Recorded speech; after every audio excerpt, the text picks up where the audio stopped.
Hello everyone and welcome to our winter sports video for the 2015-2016 boys and girls basketball season along with girls cheerleading. To get ourselves started, first of all, those of you that saw this in the fall, you have an idea what's coming with some of this stuff, but for those of you that are new to this, the reason we are doing a video instead of a meeting is to give flexibility to you to watch this at your own convenience instead of having to come in at a scheduled night. However, that does mean, though, that parents will be asking you to make sure that you make it a point to visit with the coaches at the beginning of the season, since we're not able to, like we had done with our meetings in the past for our winter sports. Those that need to watch this would be you, the parents, legal guardians, along with your child or children who are participating in a winter sport. Make sure they sit down with you to watch this. And at the end of the video, there is a form that needs to be signed by you as well as your child saying that you watched this video. It needs to be turned in to me as soon as you have watched the video itself.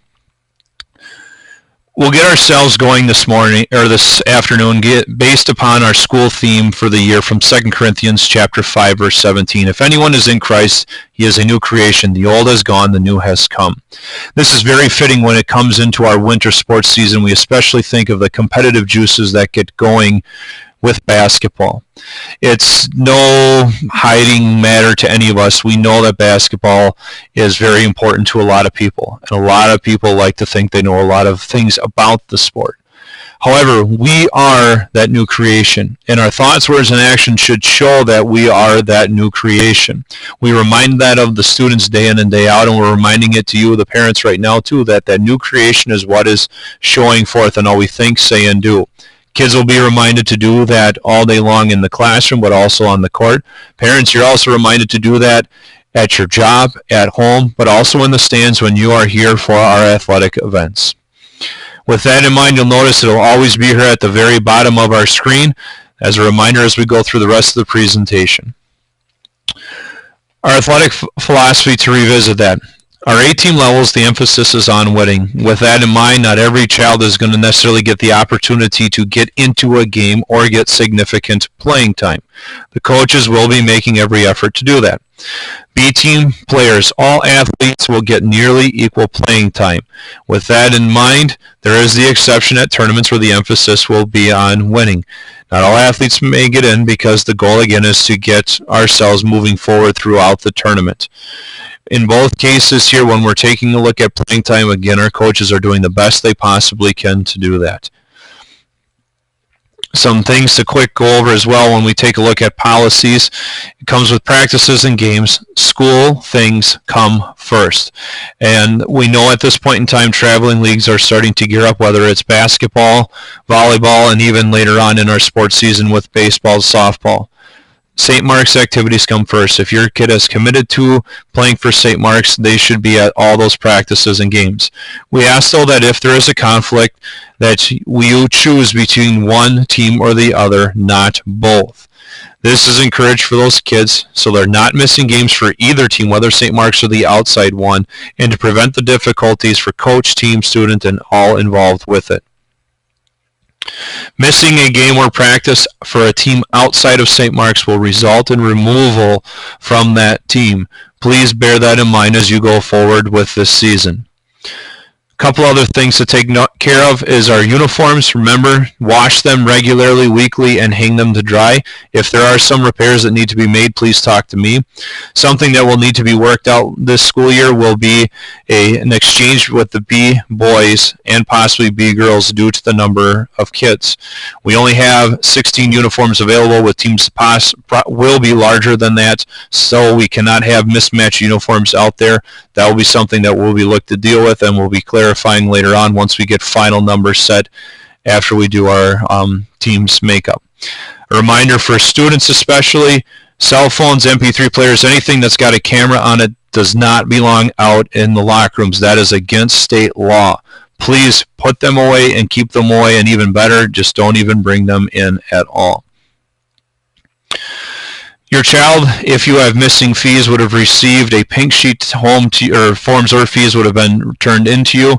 Forms need to be returned to me before the child can participate. School office would be contacting you in terms of fees. And again, the reminder, forms are available online at the athletic website, or you can find them in the school commons next to the vending machine. Communication. Coaches will be sending home a letter at the first practice of the season. This is different since we are doing the video instead of the meeting night. Please make sure that you make every effort that first practice to be there at the beginning or after practice to meet with the coach and talk to him and her about their expectations and other things. For you to keep up during the season itself, check out the athletic website that's listed there. I would encourage you to bookmark it. There's also a Google Calendar that's available for you to use and keep up with. Most communication from me is going to be coming from my email address. I know I send a lot out, but please make sure that you are reading those. I'm doing the best I can to keep you all informed as to what is going on. We will be using One Call Now as a text message voice messaging system. We all know during the winter months there's a possibility of practices being canceled for a wide variety of weather reasons. To sign up for One Call Now text messages, you need to follow the steps here below by entering in that note and so on, and don't forget to click send. You are not signed up for text alerts unless you have done this.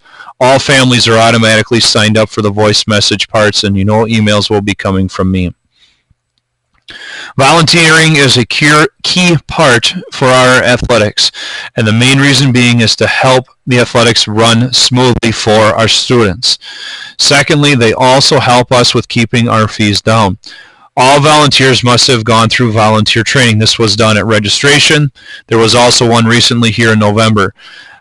Paperwork needed to be filled in, and if you're unsure if you're properly trained, you can call the school office at that number there to check if you need to be done. If you have any further questions about volunteer training, please contact Mr. Utek. We will continue to use volunteer spot through the boosters. A link will be sent out and be available many times to help get our schedule filled up. Volunteers will be needed, and a reminder that those who have children participating, we ask that you have 3 1-hour time slots filled for each child participating, and again, this is your way of helping us keep our fees low. What we'll be looking for at our regular home games will be those things listed there. And again, if you're willing to work and do any of these, we're willing to train you, whether it's with admissions concessions through the boosters or you're doing the scorebook or scoreboard through me. Problem solving. With the season coming up and with it being as intense as it gets for us, there's some things to keep in mind. One, if a problem does arise, it needs to be addressed to the head coach first. Please follow, as it says here, the 24-hour guide. Do not approach the coach directly after a game. When you have your blood going and they have their blood going from the game, give it time. The other thing to be mindful of during this technology age is don't just quickly send off that email or text message. Sometimes there's wisdom in waiting that 30 seconds before you click send so you don't say something you cannot take back. Best case is going to be a phone call or a face-to-face conversation when both are calmed down. And as noted down here, do not use social media as your way of connecting with coaches or communicating with them. It does not need to be up there. If it cannot be resolved by you talking with the head coach, I will be involved in talking with the group and trying to resolve it from there. And if needed, it goes past that, then to Mr. Utek and myself meeting with the coach and the parents as needed, and finally the Board of School Ministry if needed. Our coaching staff, you can see here for the season, we're thankful for these men and women who are willing to give of their time and talents to serve our children and serve your children. Note here is that we are looking for a head coach for the cheerleaders. Ms. Hoffmeister is now unable to coach. I have Mrs. Borkert and Mrs. Walther ready and willing to assist. However, I'm looking for someone to help out as a head coach. If you are willing and able to or know someone that is, please talk to me. Then I can go through the appropriate measures with the pastors and the board for approval. Now, what many people have been waiting for is how we are going to split things up given the large number of students in grades 5 and 6 and the smaller amounts in 7 and 8. Give me some time here to explain. For both the A boys and B and A girls, there's going to be some tryouts being done at the 6th grade level. For our A boys, we're looking to make a team of roughly 13 players. For that to be done, we are looking to bring up about 3 6th grade boys to fill out the team. Those tryouts, so to speak, will be done during the first week of practices. A note will be sent home with 2 of the 6th grade parents so you have a clear understanding of what the options are for you. B boys then, for those players that decide to not try out for the A team or do not make the A team, they would still have a regular spot on the B team. The 5th grade boys will be working a rotation much like we did last year, where they'll be split into 2 groups and play half of the game's regular team schedule.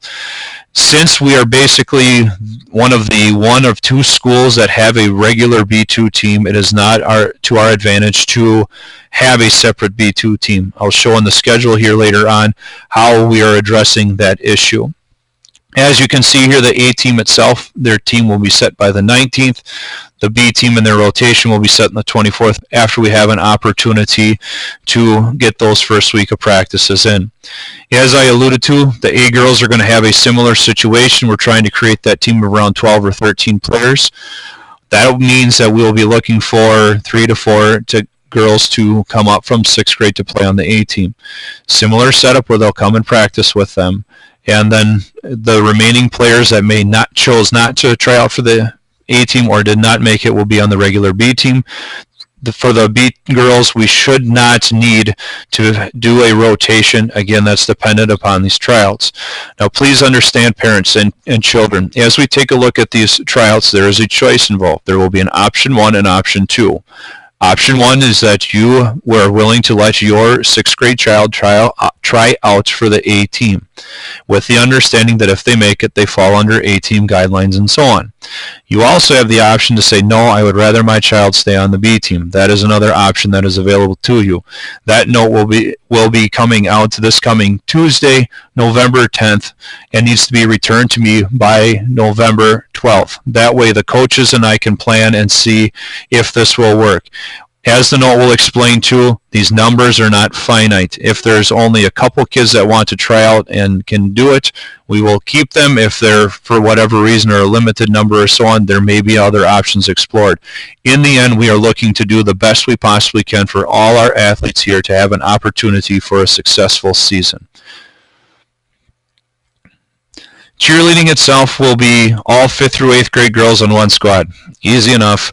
Their practice schedule will be set once we have a head coach in place. We are doing everything we possibly can to make sure that these young ladies have their season. As of now, I am planning on it. It's just their start is being postponed due to this recent change. Some practice reminders. Parents, again, you're asked to come in and meet with the coaches at the end of the first practice. Students, 15 minutes before and after, no earlier, no later than that for practices. Again, your coaches need to be there to supervise you. Cheerleading practices will be held in the music room as of last year. And again, a reminder, keep the commons clean as well as the locker rooms when we go forward with our basketball season. Here's our schedule. If you've taken a look at the email that will be sent out, this is doing it this way just to kind of note a couple of things for you. You notice that we've scheduled several open gym dates. These are for kids that are currently signed up for basketball. It's an opportunity for them to shoot around and get some pickup games going. There is no formal practices that are being done. December is when we start getting into our regular game routine. Note to make here in December, on December 5th, our B team tip-off at Lakeside will be happening again. We will be sending 4 total teams, 2 boys and 2 girls done. Coaches and I will communicate that to you.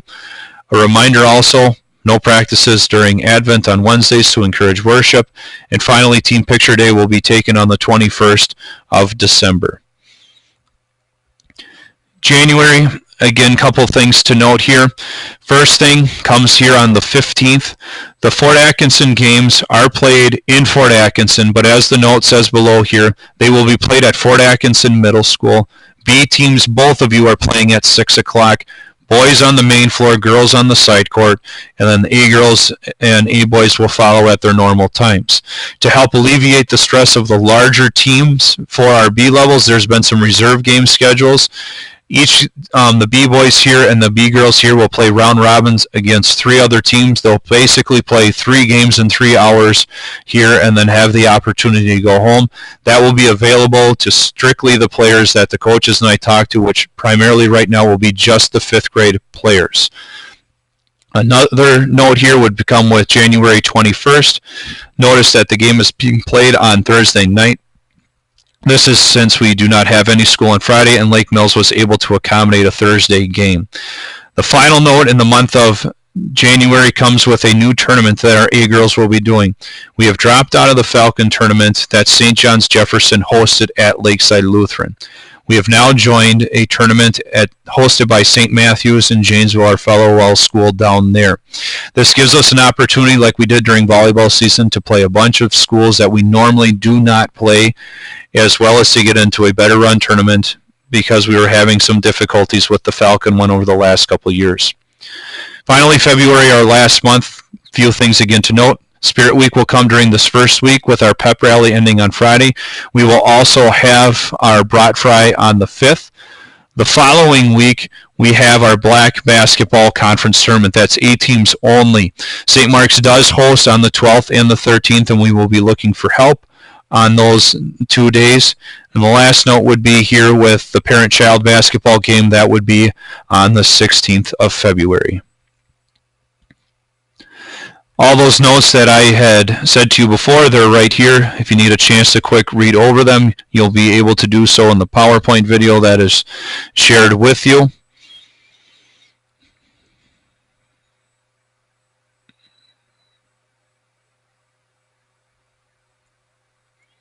Finally, the wrap up. If you have any questions or comments, they can come to me by email or come talk with me. I would gladly like to talk to you. Again, with the changes that are being made with the 6th graders, as well as the overflow of 5th and 6th graders and accommodating their schedule, I know there's some questions that may come up. Please do not hesitate to ask me. As I told the coaches at the coaches meeting at the beginning of the year, if the parents are questioning why we're doing this or that, please come talk to me. The coaches are there to coach. I am helping them do as best they can, and we do that with the direction from the Board of School Ministry.